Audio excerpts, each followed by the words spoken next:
Hey everyone, today I'm going to show you a super easy way to create your very own Instagram logo using Canva. Whether it's for personal use, your brand, or just for fun, you'll be able to make a professional looking logo in just a few steps.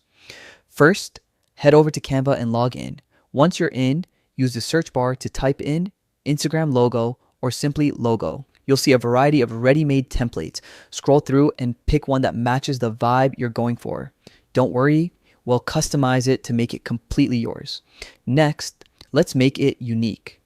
Click on the elements in the template to change the text, fonts, and colors. You can also add icons, shapes, or even images that reflect your style. Canva makes it super easy to drag and drop, resize, and tweak everything until it feels just right. Once you're happy with the design, it's time to download. Click on the download button and choose PNG for the best quality, especially for online use. Now, your logo is ready to go. Simply upload it to your Instagram profile and boom, you've got a fresh, eye-catching look that stands out. And that's it.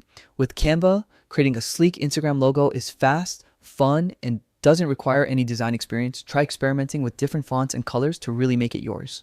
Thanks for watching. If you found this tutorial helpful, give it a thumbs up and stay creative.